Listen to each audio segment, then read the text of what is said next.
ऐसे पॉइंट्स हैं जिसको मैं दोहराना नहीं चाहता हूं, क्योंकि अब देर रात ये चर्चा चल रही है, इसलिए मैं समय को देखते हुए बहुत विस्तृत रूप से अपना जवाब को नहीं रखते हुए संक्षेप मगर कोशिश करूंगा कि आपका जो पॉइंट्स है वो समावित हो जाए। वैसे तो कुछ लोगों ने जो पॉइंट उठाया है वो तर्क है और कई ऐसे मुद्दे हैं जो तर्कहीन है। मैंने शुरू से बताया राजनीतिकरण भी हुआ है, लेकिन मैं शुरू में ये कहना चाहता हूं, जो समझते हुए नहीं समझने का अगर प्रयास करता है उसको मैं नहीं समझा सकता हूं। कुछ लोगों को मैंने शुरू में कहा कि अगर आप कहते हैं कि ये बिल गैर संवैधानिक है तो आप बताइए गैर संवैधानिक कैसे है। जबरदस्ती अनकॉन्स्टिट्यूशनल कहता है। जब मैंने शुरू में ही कोर्ट का वो प्रोनाउंसमेंट, कोर्ट ऑर्डर, ऑब्जर्वेशन को भी पढ़ के सुनाया कि वक्फ प्रॉपर्टी का मैनेजमेंट और वक्फ बोर्ड का कॉन्स्टिट्यूशन लीगल है, कॉन्स्टिट्यूशनल है।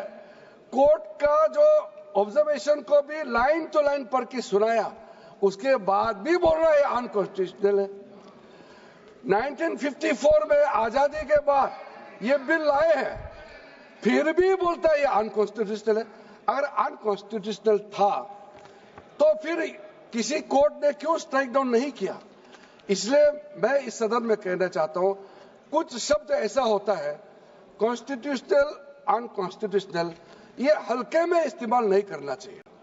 डेमोक्रेसी, कुछ लोग कह रहे थे कि डेमोक्रेसी खत्म हो गया। इस तरह का जब हम शब्दों का इस्तेमाल करते हैं तो खुद भी सोचना चाहिए। हम लोग संसद सदस्य हैं, इस सदन का सदस्य होने के नाते जो शब्द हम लोग प्रयोग करते हैं उसके पीछे जो भाव है उसको समझना होगा। हम हल्के में अगर इस्तेमाल करते हैं शब्दों को तो जो सुनने वाला क्या सोचेंगे। इसलिए अब देखो, ये अपना बात करके फिर जब समझाता है वो समझने वाला तो है नहीं, इसलिए मैंने उम्मीद भी छोड़ दिया ये समझेंगे। माननीय मंत्री जी, यहाँ सब विद्वान सदस्य हैं। आज मैं सर आपको शुरू से कहा कि सबको अपना बोलने का हक है, अधिकार है, लेकिन हल्के पलके में यहाँ टोका टोकी नहीं होना चाहिए। अगर आपका पॉइंट ऑफ ऑर्डर है तो पॉइंट ऑफ ऑर्डर का संख्या बताइए, आप उसका यहाँ सदन में बात रखिए। ऐसे बैठे बैठे कमेंट पास करते रहेंगे उससे तो कोई तरीका तो है नहीं है। जैसे कि हमारा कई सदस्यों ने, जैसे मैंने कहा, अच्छा मुद्दा उठाया है। मैं सबसे पहले जो हमारा छोटा भाई समान है, लेकिन अभी कांग्रेस का डिप्टी लीडर है, गौरव गोगोई जी है, राजा जी है, कई लोगों ने मुद्दा जो उठाया उसको मैं पहले संक्षेप में जवाब देना चाहता हूं। आपने बोला कि ये वक्फ यूजर को कैसे ओमिट कर दिया है और इसका फायदा क्या है, इसको हटाने से क्या फायदा होता है।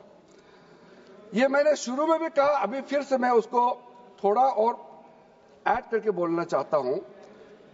ये जो वक्फ ये चलते फिरते में कोई कहता है कि एक जमाने में यहां मेरा बाप दादा या उस जमाने में ये जमीन को ऐसा इस्तेमाल करता था, अगर कोई बोल देता है, अगर वक्फ बोर्ड कहने पर उस जमीन को, उस जगह को वक्फ डिक्लेयर कर देता है तो ये कैसे हम मान सकता है। कोई प्रमाणित रूप से अगर कहे कि ये उस समय वक्फ के लिए इस्तेमाल किया गया था, सर्टिफिकेट दिखाइए, कोई डॉक्यूमेंट दिखाइए, तो फिर इसको वक्फ डिक्लेयर किया जा सकता है। कहने पर, आप क्लेम करने पर इसको डिक्लेयर करेंगे, आप कैसे मान्यता दे सकते हैं। इसका कोई धर्म का बात ही नहीं है। कई लोगों ने कहा कि एंटी मुस्लिम है। अब बताइए एंटी मुस्लिम कैसे हो गया। चाहे मुसलमान का हो, हिंदू का हो, सिख, जैन, ईसाई, सबका, हर जमीन देश का ही जमीन है। उसमें कानूनी तौर पर अगर कोई जमीन का अधिग्रहण करता है, डिक्लेरेशन करता है, रजिस्ट्रेशन करता है, सबको वेलकम करना चाहिए। इसको आप इस्लाम धर्म के खिलाफ, मुसलमानों के खिलाफ कदम उठाया जा रहा है। कई लोगों ने बार बार इस बात को दोहराया है। मैं मानता हूं कि हम लोग जब इतना विस्तार से चर्चा कर रहे हैं तो जब इल्जाम लगाते हैं तो बिना तर्क का इल्जाम नहीं लगाना चाहिए। सर, जो हम वक्त मैं राजा जी, आपने इस बात को 2 बार दोहराया है। I want to be very clear in informing my honorable colleagues that removal of waqf by user proposed in the bill is due to inadequate documentation, data supporting ownership of the waqf properties leading to disputes. There are huge numbers of disputes pending in the tribunals, and we have to ensure that this speedy justice is delivered. Whatever possible effort we have to do, we must do. Otherwise, justice delayed is justice denied. We know thousands of cases are pending in the tribunals and the courts. How can we be just ignorant about things happening before us? We have the records in the hand. We have to take some proactive steps. So when we take certain provisions into consideration, there is a considered opinion applied in taking the particular step. There are numerous examples I can cite, but I don't want to take much time because much has been deliberated upon it. Sir, Waqf और औलाद के बारे में कई लोगों ने जिक्र किया। हमारा ओवैसी साहब बहुत विद्वान है, उन्होंने कई मुद्दे उठाए हैं। उन्होंने एक आरोप भी लगाया कि मुसलमानों में वक़्फ़ और औलाद का आप प्रावधान कर रहे हैं, हिंदुओं में क्यों नहीं कर रहे हैं? मैं उसको बताना चाहता हूं कि हिंदुओं में तो प्रावधान पहले से है, अलग से कानून बनाने का क्या आवश्यकता है? तो इस्लाम का प्रैक्टिस में महिलाओं के लिए, बच्चों के लिए जहां कमियां हैं, उसको पूरा करने के लिए हम इस यहाँ पे प्रावधान लेके आ रहा है। एक यूनिफॉर्म हो हमारे देश में, अपने बच्चे, अपने महिला सब देश का नागरिक है, हम कैसे छोड़ देंगे? तो इसका मतलब आप खुद ही हमको आरोप लगाएंगे आप सरकार में क्या कर रहा है, आप मुख दर्शक बन के बैठे हुए हैं। इसलिए मैं कहना चाहता हूं, चाहे विडो हो, डिवोर्स वुमेन हो, चाहे वो ऑर्फन्स, अनाथ हो, उनका प्रावधान हमने किया है, जिसका एक्सप्लेनेशन मैंने पहले भी दिया है। गौरव जी ने जो एक चीज थोड़ा सा उल्टा समझाया, मैं उसको थोड़ा सा सीधा समझाना चाहता हूं। उन्होंने कहा कि 7% जो कंट्रीब्यूशन मुतावलिस का ओर से जो दिया जाता है बोर्ड को, उसको 7% से 11% बढ़ाना चाहिए। मैं उसको सही करके बताना चाहता हूं। हम चाहते हैं कि बोर्ड को सपोर्ट करने के जगह वो पैसे को गरीबों के लिए ज्यादा इस्तेमाल करें। जो औकाफ है उसको डेवलप करने के लिए और भी रिसोर्सेस उसके पास रहे। हम तो चाहते हैं कि वेलफेयर के लिए काम हो, तो उसका प्रावधान को बढ़ाने का किया है। तो मैं ये करेक्शन के तौर पर आपको कहना चाहता हूं। कलेक्टर के बारे में ऐसा कहा गया कि कलेक्टर जो है बहुत बड़ा एक ऐसा ये पोजीशन, ऐसा एक कुर्सी है जो सिर्फ हम लोगों को नुकसान करने के लिए बैठा है और कलेक्टर पोजीशन को विश्वास नहीं करना चाहिए। इतने सालों से कलेक्टर का जो बेसिक जॉब होता है वो रेवेन्यू, प्रशासन और बाकी जो डिस्ट्रिक्ट में व्यवस्था के लिए कलेक्टर होता है। डिस्ट्रिक्ट कलेक्टर होता है, डिप्टी कमिश्नर कहा जाता है, कहीं कहीं डिस्ट्रिक्ट कलेक्टर कहा जाता है। वो बेसिकली डिस्ट्रिक्ट में वेलफेयर ऑफिसर होता है। अगर हम कह दें कि हम कलेक्टर को विश्वास ही नहीं करेंगे, आप सोच के देखिए फिर हम विश्वास किसको करें? तो इसलिए कलेक्टर जो है किसी पार्टी का नहीं होता है। कलेक्टर एक ड्यूटी बाउंड ऑफिसर होता है और जिम्मेदारी के साथ वो अपना ड्यूटी निभाता है।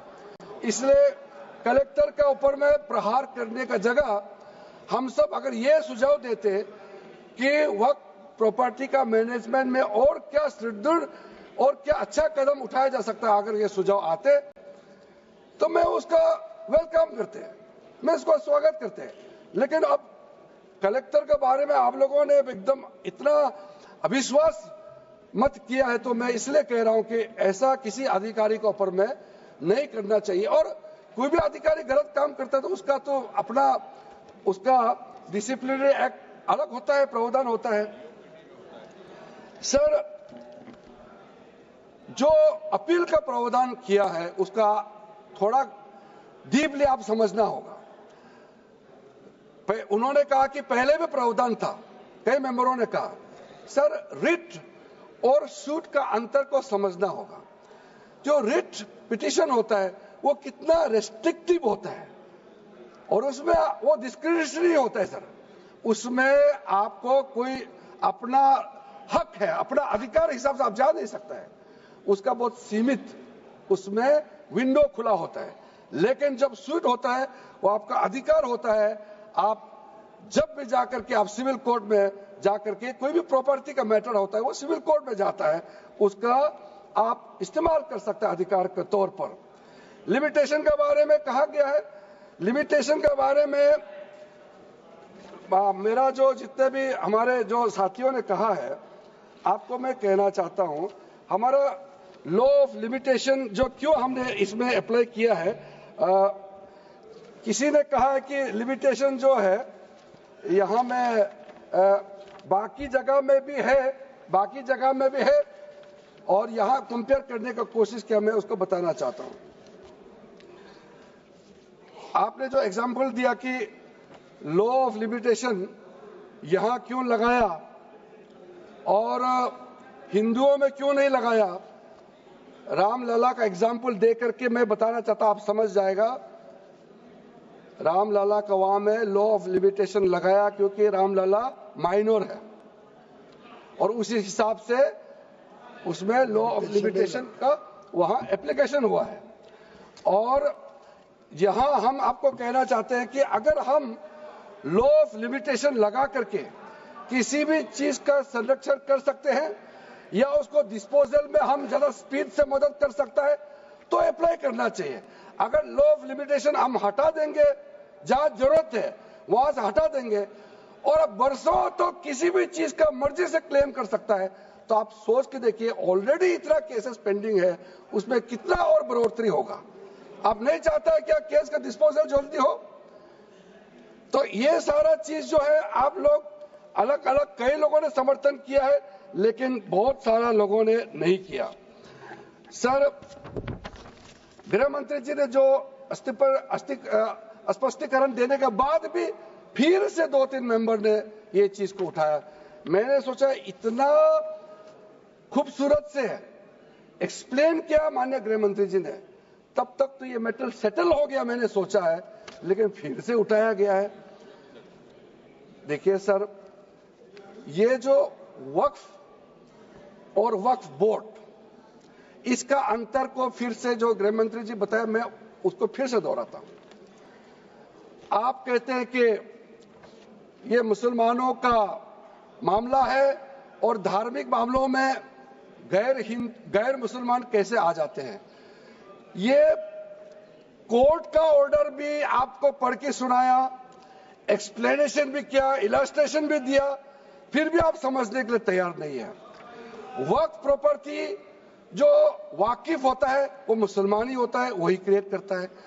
औकाफ को कौन चलाता है, उसका मुतावली चलाता है, वो मुस्लिम ही होता है।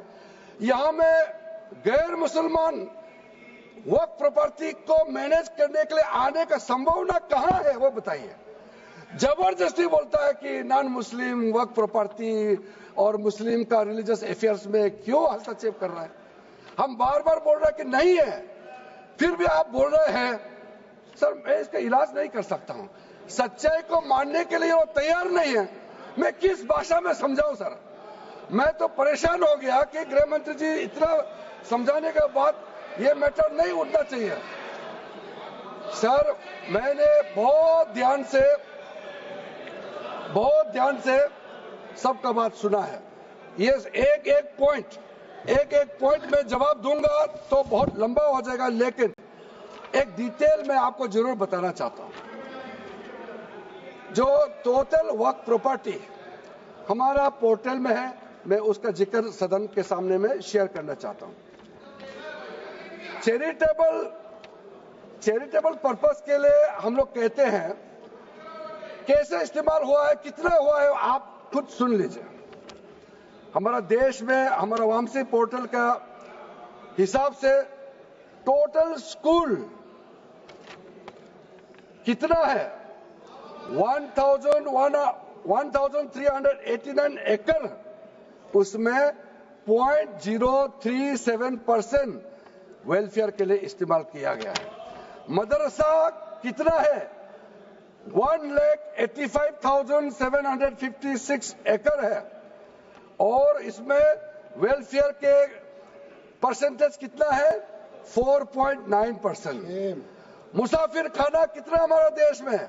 4,710 एकड़, कितना परसेंटेज वेलफेयर के लिए इस्तेमाल किया गया है? 0.12%। ये चैरिटेबल का मैंने बताया। और कमर्शियल का कितना प्रॉपर्टी है और वेलफेयर के लिए कितना इस्तेमाल करता है? एग्रीकल्चर लैंड 6,27,692 एकड़, सिर्फ 16.7% ही वेलफेयर के लिए इस्तेमाल किया जाता है। टोटल बिल्डिंग 5,994 एकड़, सिर्फ 0.1% इस्तेमाल किया जाता है। इसी प्रकार से घर है, ऑर्चार्ड है, प्लॉट है, फिशिंग पॉन्ड है, दुकानें हैं, कई ऐसे प्रॉपर्टी जिसका परसेंटेज 1% से भी कम वेलफेयर के लिए इस्तेमाल किया जाता है। और रिलीजियस जगह जो है, जैसे ईदगाह है, 2,85,256 एकड़ है, 7.6% ही वेलफेयर के लिए इस्तेमाल किया जाता है। वैसे इमामबाड़ा और चौकी करबला जो है, मोस्क, तकिया जो मजार या दरगाह होते हैं, ग्रेवयार्ड जो कब्रिस्तान कहते हैं, सबका हमने जो देखा है वेलफेयर के लिए इस्तेमाल का परसेंटेज 1% से भी कम है और 1% से ज्यादा है तो बहुत कम है। इसलिए मैं डेटा में नहीं जाते हुए, क्योंकि डेटा देने का इतना ज्यादा डेटा है, आप लोग डेटा सुन के बोर हो जाएंगे, लेकिन मेरा जो समापन भाषण में आपने जो पॉलिटिकल इशू उठाया है उसके ओर ले जाते हुए मैं समापन करना चाहता हूं। आप लोग बार बार ये कहता है कि ये हमारा सरकार जो है मुसलमानों का खिलाफ कदम उठाया जा रहा है। आप बार बार ये कह रहे हैं कि स्पेसिफिक हमारा देश में मुस्लिम को डिवाइड किया जा रहा है, ये आपने कहा। आप थोड़ा सोच के देखिए, आपने जितना जो उस समय पुराने प्रावधान के मुताबिक सुन्नी बोर्ड अलग, शिया बोर्ड अलग और बाकी मुसलमानों का बोर्ड अलग अलग होना चाहिए, ये आपने किया है। हम कर रहे हैं कि हर एक बोर्ड में जितना मुस्लिम सेक्ट है सब मिलजुल के एक साथ उसमें बैठना चाहिए। तो मुस्लिम को डिवाइड आप कर रहे हैं कि हम कर रहे हैं? हम तो सारा मुसलमान को यूनिफाई कर रहे हैं, डिवाइड तो आप कर रहे हैं अलग अलग करके। और आप इल्जाम लगाते हो हमको मुसलमानों को डिवाइड करने का बिना तर्क का। सर, हमने पहले भी थोड़ा सा आपको आगाह किया था, विशेष करके केरला के एमपी को मैंने कहा था, वैसे तो सबके लिए है, लेकिन केरला के हमारा एमपी साथियों ने बार बार कहा। मेरे पास केरला से क्रिश्चियन डेलीगेशन भी आए और मुनम्बम वो 600 फैमिली का प्रतिनिधि भी मेरे पास आए। हमारे एक साथी एमपी ने भी कहा कि उनके कॉन्स्टिट्यूंसी का है। अगर ये केस केरला में सेटल हो जाते, केरला के सरकार या केरला के जो हमारे मान्य सदस्य हैं, आप अगर वहां मैटर को सेटल करते, वो जो विक्टिम फार्मर्स वहां वो सेटिस्फाइड होते, तो हमारे पास क्यों आते? आपने उनका दुख को समझने का कोशिश नहीं किया, आपने समाधान नहीं कर पाया, तभी तो वो हमारे पास आया। और ये बिल पास होने के बाद उनका दुख का, उनका तकलीफ का समाधान भी हो जाएगा। आप कह रहे हैं कि हमारा बिल को माइनॉरिटी सपोर्ट नहीं कर रहा है। आज पूरा देश का जो क्रिश्चियन कम्युनिटी का तरफ से जो प्रेस रिलीज और मेमोरेंडम आ रहा है, आप क्या ये कहना चाहते हैं कि जो चर्च का काउंसिल है, बिशप काउंसिल वगैरह, क्या पढ़ा लिखा नहीं है, वो जानकारी नहीं है उनका? आपका कहने का मतलब क्या, वो ऐसे ही मेमोरेंडम ऐसे प्रेस रिलीज दिया है। वो दुख है, इसलिए तो अपील कर रहे हैं आपसे कि इस वक्फ अमेंडमेंट बिल को सारा एमपी समर्थन करना चाहिए। ये पूरा क्रिश्चियन ऑर्गेनाइजेशंस की ओर से अपील किया गया है। तो ये आप जानते हुए भी सदन में आप बिना मतलब का बात रख रहे हैं। अपीसमेंट कौन कर रहे हैं? आप बार बार अपीसमेंट का बात करते रहते हैं। संविधान को आज भी 2-3 लोगों ने संविधान का किताब को पकड़ा, और मैं पहले भी कह चुका हूं, संविधान को हाथ में पकड़ना, भारत के तिरंगा को हाथ में पकड़ना अच्छी बात है, लेकिन संविधान पकड़ेंगे, तिरंगा पकड़ेंगे, फिर आप बोलते हैं कि देश से आजाद होना चाहिए, देश को टुकड़ा होना चाहिए, ये नारा लगाने वाले का समर्थन करना यह कहां तक जस्टिफाई करता है? इंडियन स्टेट से लड़ेंगे जो लोग इंडियन स्टेट का खिलाफ लड़ेंगे बोलने वालों के साथ आप लोग खड़ा रहते हैं। हाथ में संविधान पकड़ने से कुछ नहीं होता है, संविधान का स्पिरिट के साथ जीना पड़ता है। आप लोग का कई ऐसे तस्वीर भी है जिन्होंने भारत को टुकड़ा करने के लिए नारा लगाने वालों का साथ आप लोग खड़े रहते हैं। आप लोग ऐसा मत समझे लोग नहीं देख रहे हैं, लोग देख रहे हैं। आपका जितना कारनामा है वो पहचान चुके हैं। बहुत आसानी से आप लोग कहता है कि इस देश में माइनॉरिटी सेफ नहीं है। मैं भी एक माइनॉरिटी हूं, और माइनॉरिटी कम्युनिटी डेफिनेशन के हिसाब से इस देश में 6 माइनॉरिटी कम्युनिटी है। मुस्लिम है, सिख है, ईसाई है, बौद्ध है, जैन है, पारसी है। माइनॉरिटी में सबसे छोटा माइनॉरिटी कौन है? पारसी है, जिसका पॉपुलेशन लगभग 52,000 है। सिर्फ 52,000 लगभग बच गया अध्यक्ष महोदय जी हमारे देश में। आप लोगों ने इतना छोटा माइनॉरिटी के लिए सोचा नहीं है। नरेंद्र मोदी जी की सरकार ने इतने छोटा खत्म होने वाला है करके जियो पारसी स्कीम चलाया ताकि हमारा पारसी कम्युनिटी लुप्त ना हो जाए। सबसे छोटा कम्युनिटी का चिंता, वोटों का दृष्टि से वो एक एमपी भी नहीं जिता सकते हैं, लेकिन कहीं लुप्त ना हो जाए। हमारा देश के लिए बहुत कंट्रीब्यूशन दिया है पारसी कम्युनिटीज। अभी मैं जब यहाँ से खाना खाने के लिए गए थे बाहर मेरा कमरे में, तो पारसी का बड़ा धर्मगुरु आकर के हाथ जोड़ करके अभिनंदन किया है नरेंद्र मोदी जी को, हमारी सरकार को, कि वक्त अमेंडमेंट बिल लेके आया है। क्या वो छोटा कम्युनिटी है बोल के उसको हम भूल जाएंगे, उसको वैल्यू नहीं देंगे क्योंकि उसको वो एमपी नहीं जिता सकता है? छोटे से छोटे कम्युनिटी को भी ध्यान रखने का काम नरेंद्र मोदी जी सरकार ने किया है। आप अध्यक्ष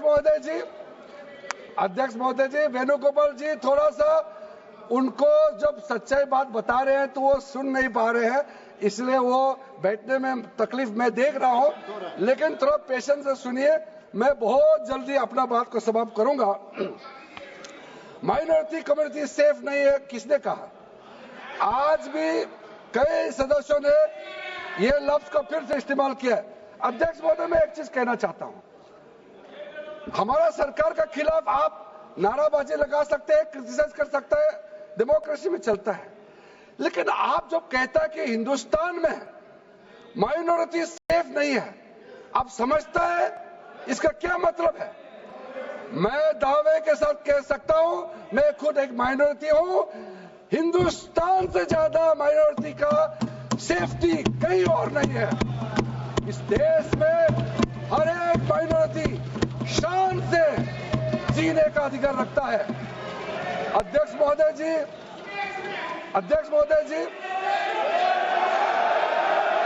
कोई मतलब नहीं है। अध्यक्ष महोदय जी, आपको मैं छोटा सा उदाहरण देना चाहता हूं। हमारा देश में जितना बॉर्डर कंट्री से आप सब जानते हैं, 1959 में अध्यक्ष महोदय जी 1959 में चीन और तिब्बत में जो समस्या हुआ, उस समय तिब्बतन जो लोग हैं परम पावन दलाई लामा जी के साथ कहां आना पड़ा? हमारा देश में आया और शरण लेकर के यहाँ बैठा हुआ है। म्यांमार में डेमोक्रेसी को लेकर के समस्या जब खड़ा हुआ, वहां के सारा रेफ्यूजी कहाँ आया? हिंदुस्तान में, भारत में आकर के हमारे यहाँ रेफ्यूज लिया है। बांग्लादेश में वहाँ माइनॉरिटी कम्युनिटी का खिलाफ में रिलीजियस परसिक्यूशन हुआ, वो कहाँ आए? रेफ्यूजी बन करके भारत में आया है। पाकिस्तान में, अफगानिस्तान में जब माइनॉरिटी सिख हो, क्रिश्चियन हो, हिंदू हो, बौद्ध हो, जब वहाँ रिलीजियस परसिक्यूशन हुआ, वो कहाँ आए? वो हमारा देश में आया है। अध्यक्ष महोदय, श्रीलंका तमिल का साथ जब समस्या हुआ, श्रीलंका तमिल भारत में आए हैं। तो आप कैसे कह सकते हैं कि भारत में माइनॉरिटी सेफ नहीं है? ये बहुत गलत बात जो आप लोग कह रहे हैं। आपको आने वाला पीढ़ी भी माफ नहीं करेगा। अपना देश को गाली देना, अपना देश को बदनाम करना, ये आप सदन में रिकॉर्ड में कहा है। आने वाला पीढ़ी आपके बारे में क्या सोचेंगे आप सुन लीजिए। और कहता है कि सेकुलर के बारे में कई लोगों ने कहा है, जब हमारा देश, भारत देश का विभाजन हुआ तो भारत देश तो सेकुलर रह गया, हमारा देश से जो अलग हुए वो सेकुलर नहीं हुआ। क्यों अध्यक्ष महोदय? ये तो जानना जरूरी है और इस सदन में मुझे कहना चाहिए। इस देश में भारत देश सेकुलर इसलिए है कि भारत देश में मेजॉरिटी लोग सेकुलर सोचते हैं। मेजॉरिटी सेकुलर सोचते हैं, तभी तो ये देश सेकुलर है। बांग्लादेश और पाकिस्तान में सेकुलर क्यों नहीं है? किसके वजह से सेकुलर है? उसको कम से कम एक्नॉलेज तो करना चाहिए। इसलिए सेकुलरिज्म को लेकर के ये लोग बार बार सेकुलर कहते। अगर ये पाकिस्तान में होते, बांग्लादेश में होते, तो अपने आप को ये सेकुलर नहीं कहते। यहाँ सब फ्रीली कह सकते हैं हम सेकुलर देश में रहता है। तो इसके बावजूद भी आप इस देश को गाली देने का काम करता है। अध्यक्ष महोदय, इसमें हमारा जो माइनॉरिटी कम्युनिटीज को लेकर के जो आप लोगों ने बदनाम करने का कोशिश किया, मैं आपका जो पुराना रिकॉर्ड को मैं कहना चाहता हूं। हमारे पूर्वोत्तर राज्यों में पंडित जवाहरलाल नेहरू जी के समय में, मैं नेहरू जी का क्रिटिसाइज नहीं कर रहा हूं, मैं उन्होंने क्या कहा और क्या पॉलिसी अपनाया उसको मैं बोलना चाहता हूं। पंडित जवाहरलाल नेहरू जी ने 1950s में स्ट्रिक्ट ऑर्डर पास करके कहा है कि नॉर्थ ईस्ट में क्रिश्चियन मेजोरिटी नहीं करना है, ट्राइबल लोगों को अपना तरीका से जीना देना चाहिए। आज हम क्रिश्चियन के खिलाफ हम नहीं कर रहे हैं। वो नेहरू जी ने कहा था कि tribal should be allowed to live according to their customs and traditions. ये नेहरू जी का पॉलिसी है। बाद में श्रीमती इंदिरा गांधी जी के समय में मदर तेरेसा को हमारे वहां नहीं आने देने के लिए प्रतिबंध किसने लगाया? इंदिरा गांधी जी ने मदर तेरेसा का एंट्री बैन किया है। और हमको आप कहते हैं कि क्रिश्चियन को अटैक करते हैं। देखिए, आप लोग, आपका इतिहास से आप भाग नहीं सकते हैं। और नेहरू जी, इंदिरा गांधी जी पूर्व प्रधानमंत्री रहे हैं, इज्जत सब करते हैं उस हिसाब से, लेकिन उनका किया वाला चीज को भी आप उससे भाग नहीं सकते हैं। अध्यक्ष महोदय जी, ये 12 बजने वाले हैं, 12 बज के पार हो गए। मैं